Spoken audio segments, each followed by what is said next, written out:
if you look at the Niners defensive rookies, Jair Brown, Darrell Luter Jr., D. Winters, on and on, even the undrafted free agents, they all have something in common with each other and all have something kind of different.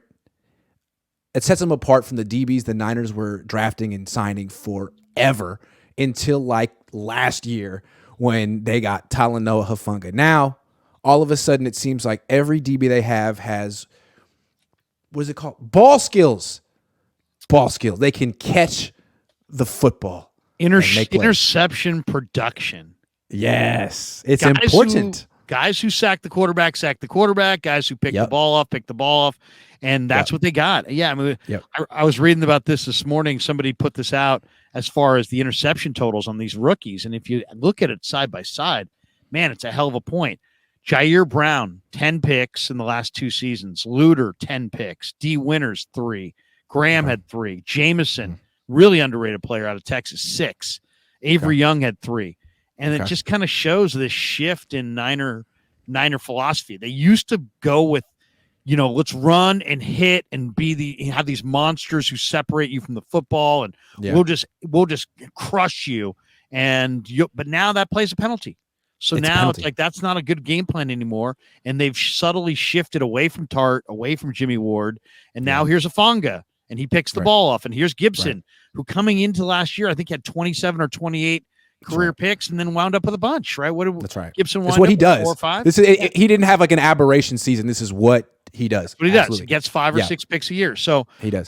So that's kind of that's the emphasis. But then this draft, they went with a lot of guys with interception production, and I just think that they got two game plans. You got your front 4 and what you're doing to dial up pressure, and the Niners try to get it done with 4 more times than not. And then it's about D'Amico did. It's about can your guys in the back 7 take the ball away? I mean, it's nice to get a big hit, but a big hit in today's game, it's 50-50, a 15-yard penalty, as opposed to a hit and a fumble and a turnover. It could be a big play for the other team. But if you have linebackers and safeties and corners that have great ball skills and they can take the ball away, and you get 5 or 6 more interceptions. Niners led the league in picks last year. They'll probably be among the league leaders this year. It's probably it wasn't like that for a while. I think the year before they were like 19th. They didn't really get it, didn't they? Yeah. One year they had like 2 or 3 picks, like from their secondary. I mean, it was really bad. If you're really invested in pass rush, then what complements it is DBs who can pick the ball off, because the quarterback's going to be under pressure. He's going to be throwing while taking hits. He's going to be throwing, early, and you want guys who can jump on passes, be instinctual, and pick it off, not just guys who can rally to the ball and tackle the receiver. You could do better. Aim higher. It's a bigger play. It's a much bigger play. It's kind of like why I love that kid Will McDonald who went to the Jets, and why I love D Ford when he was here. These guys don't just sack the quarterback; they're the kings of sack and strip. Got it. And I think Robert Saleh had like 10 forced fumbles. That's a Robert huge Saleh. Yeah, I mean, shout out Saleh. It's a technique thing. It's like you got to sack the quarterback, you got to punch that ball out, and if you can get the sack strip, change of possession, it's one of the biggest plays in football. Right, and to your point, you said earlier, like people who sack the quarterback. It's not something necessarily you can just teach a good athlete to do. The Niners are going to try with Robert Beal. He's a really good athlete. But some of these guys, what did Terrell Suggs? Terrell Suggs ran like a 4.9. He was just a great edge rusher. People freaked out about what he ran, and then he went to the NFL, and his production from college carried over because he was a great edge rusher. Terrell Suggs. Yeah. Or like Elvis Doomerville. Remember Elvis Doomerville? Another Raven. He was, played at Louisville, middle around, but he sacked the quarterback a ton at Louisville, and then he comes in the NFL. What do he do? He sacked the quarterback again, on a high rate. So I got another example. Javon Hargrave. Exactly. Javon Hargrave. State. Hell yeah. Sack the quarterback. A little too small, didn't whatever. Sacks the quarterback. Keep sacking the quarterback. Yep, absolutely. Sack production, and that's why when they take a guy like Javon Kinlaw in the first round, or when the Eagles take a guy like Jalen Carter, I'm like, yeah, he's a great athlete, huh? Great athlete. Where's the production? He couldn't sack the quarterback in college. You're telling me he's going to sack the quarterback in the NFL? Maybe. I'm sure there's examples, but that seems like, the exception to the rule. I wouldn't bet on that in round 1. If I'm getting a pass rusher, I'm getting a pass rusher, not an athlete. That's what I think. Well, I mean, and it just, I mean, the Jalen Carter thing, I mean, he would have gone first in the draft if he'd shown up at the workouts in shape, said he was out of shape. He was 15 pounds overweight. He's got some kind of issues with his vehicle where he's had all kinds of issues. I mean, he's got to grow up, mature. Right. And the Eagles are gambling that Fletcher Cox and Brandon Graham can take that kid in their culture and they're going to get it out of him. But it's a big risk. It is a big risk. It is a big risk. But it seems like they're a team that might be able to pull it off if anyone can. Corey Soto says, real question, Larry, if Purdy comes out and is never the player we're projecting him to be, how does that change you as a pundit and football student? Jeez. That's like a lot of hypotheticals there down the line. If Purdy comes out and is never the player we're projecting him to be, I guess it would be because of the elbow. Brock Purdy's not going to forget how to play quarterback, but you're right. He could come out after that elbow surgery, and there's some percentage chance that he either loses accuracy or zip on the ball. And if he loses accuracy and zip on the ball, he ain't going to be the same guy. He also could lose confidence for a while. He could lose timing if he doesn't have an offseason. There are things, but those things should be temporary.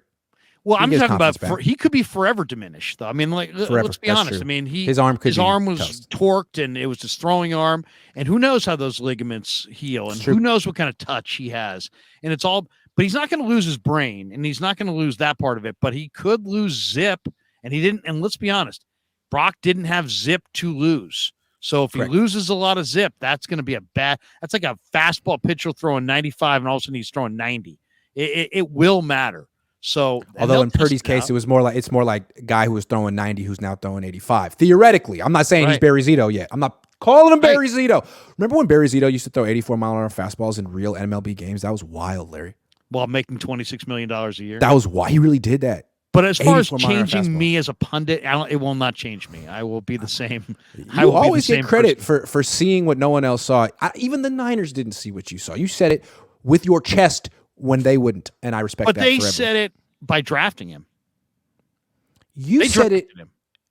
They did. They're the ones who picked him. That's a good call. Right? Van says, "What happened to the Banana Hands grant? Oh, it's still around. Don't worry. I have the Banana Hands oven mitts. They're upstairs, and I break them out when it's important." Or he only played 8 games and defenses learned, says Corey Soto. See, that's the thing. Like with Lance, he had that great year at North Dakota State, came back for 1 game the next year. It didn't go so well, and then he shut it down. And people were like, well, what about that 1 game? What was that? And that's a good point.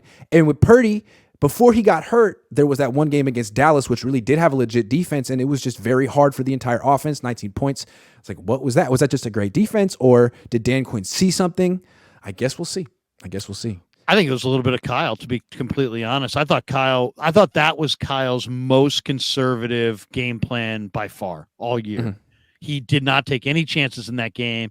He gave Dallas way, way more. That's what he should have done in the NFC Championship game.